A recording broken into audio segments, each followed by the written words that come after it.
Hey the Nocturnes, welcome back to English Me. Dito sa Nocturnal Sage, a guide for those left in the dark. Ako nga pala ulit si Kuya N, ang inyong class president. Noong nakaraang meeting with Sir Jeremy, diniscuss natin ang tungkol sa elucidation techniques. Nalaman natin na may mga iba't ibang paraan na pag-explain ng mga idea para maintindihan ng ating audience. So kasama na doon yung definition, exemplification, etc. Balikan nyo na lang kung nalimutan nyo. Ngayong gabi naman, i-discuss natin with Sir Jeremy ang outline ng isang concept paper. So yung gagamitin example dito o konteksto ay ang pagsulat ng business plan or proposal. So, paano natin mapapa-approve sa ating teacher or sa ating boss sa hinaharap ang pinopropose nating business. So, samahan nyo na ako sa ating klase with Sir Jeremy para malaman natin. Oh English me, oh English me, gusto kong matuto ng Ingles pero hindi alam kung paano. Good evening, class. For tonight, we shall talk about the outline for a concept paper. It's similar to the reaction paper, only that here the content is different, and also in this kind of paper we're going to apply the elucidation techniques we've learned from the previous episode.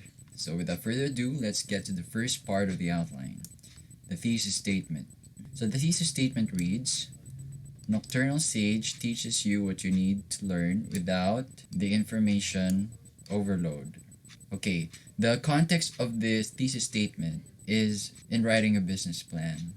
So the thesis statement appropriate for this one is the significant contribution that the conceptualized business is expected to make. And here, the significant contribution is that the proposed business, Nocturnal Sage, aims to give education that doesn't make its beneficiaries overwhelmed. Now, the second part of this outline is the supporting information. If in the reaction paper, our supporting information includes dominant impressions, here we talk about the concepts that come with the business concept. So here we use different elucidation techniques.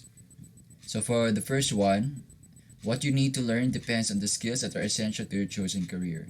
Definition. It would be helpful if you provide definitions so that your reader would understand what you mean, especially in the thesis statement. If in the thesis statement you use technical terms that aren't commonly used, or if they seem to be common but they have unique usage in your context as the writer of the paper, then it's important to provide definitions in the beginning of your paper, of the supporting information that is. And then the second piece of supporting information here is that some people get demotivated since there's a lack of meaning making in what they're being taught in school. Cause effect. Here, the cause is the lack of meaning or the perceived lack of such, and the effect is demotivation. What you can do when writing a concept paper is, after defining definitions of terms, you state an observable problem. The problem can be stated in a general way. You don't have to be too specific, especially if you are saving your data for last, or maybe you haven't yet gathered data to prove the existence of a problem, but you've only conceived the problem by mere observation alone, or maybe through reading other references before writing this paper. And here we see a third piece of supporting information.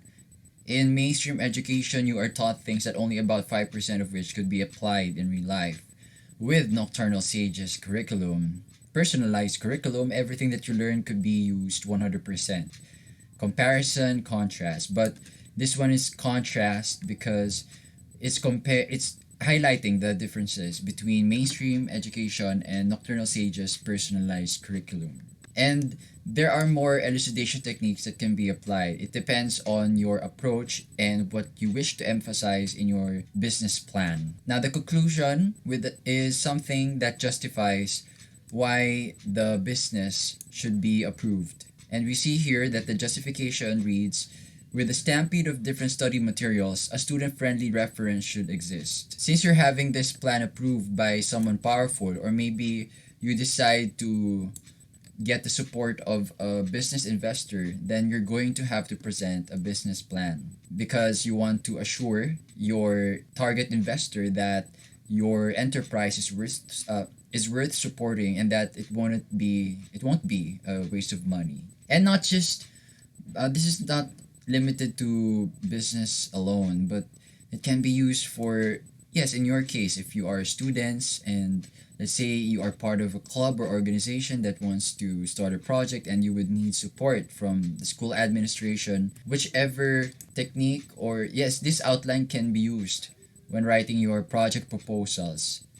The project proposal can take the pattern, can be patterned after the concept paper actually. You can still use this for specific purposes, especially that you're writing in English when it comes to writing project proposals. Continue surviving in the dark for the next episode.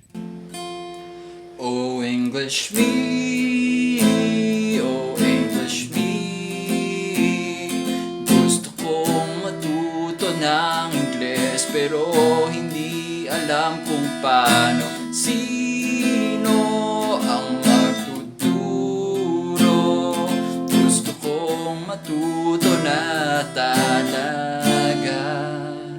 Oh English me.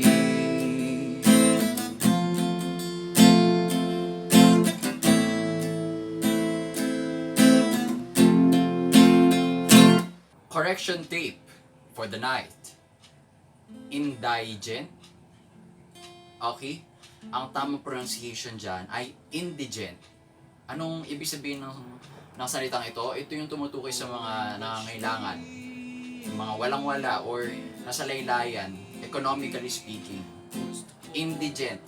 Hindi indigent. Baka pag-isipan na may mamamatay, die, or di. Kung nagustuhan ninyo ang episode na ito, pakilike naman dyan sa baba. Tapos kung may mga tanong o suggestion, mag-comment na lang din sa baba. Tapos i-share nyo naman ang video na to sa mga alam niyong nag-aaral ng AYAP sa panahon ngayon. At saka maganda nga, yung buong playlist i-share nyo na rin eh.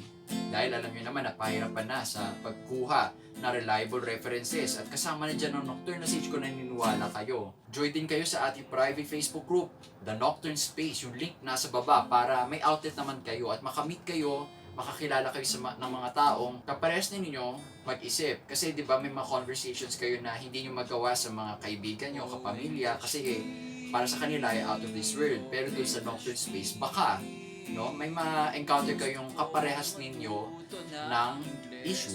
At higit sa lahat, mag-subscribe at itap yung notification bell sa baba para hindi kayo mahuli sa anumang bagong updates. New episodes every Tuesday at 8 p.m. Ang Nocturnal Sage ay nakatuon sa 4 na larangan. Ang una ay self-conquest. Kung ikaw ay may pinagdaraan ng emosyon like anger or sadness na gusto mong i-process yung mga ganon na walang medical prescription siguro kailangan mo nang pumunta sa therapist kung ganon. Pero kung di ka naman na-diagnose or sa tingin mo hindi ka naman susceptible sa isang klaseng mental challenge, basta yung ganong yung parang pwede mo naman siya solusyonan through introspection alone, you've come to the right place para sa anumang klaseng advice tungkol doon.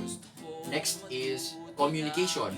Bukod sa pagsulat at pagbasa ng English, pwede ka din naming bigyan ng advice sa, let's say, paano mag-develop ng self-confidence kapag magsasalita sa maraming mga tao.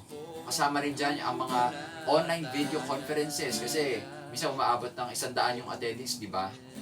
So kung bibigyan nyo kami ng karagdagang subscribers at saka ng pagmamahal, baka lumitaw ang bagong playlist para sa oral communication.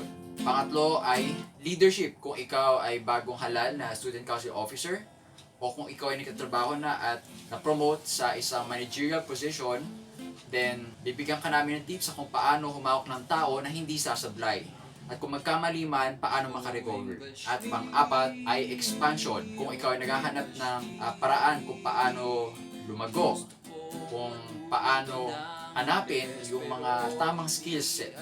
Okay? Yung tamang mga kaalaman na nababagay sa iyong lifelong goals. At kung wala ka pang lifelong goals, pwede ka namin tulungan para ma-identify yon. Or kung hindi mo man malalaman 100% at least, magkaroon ka man lang ng direction sa buhay. Para magkaroon ka naman ng sense of purpose, di ba?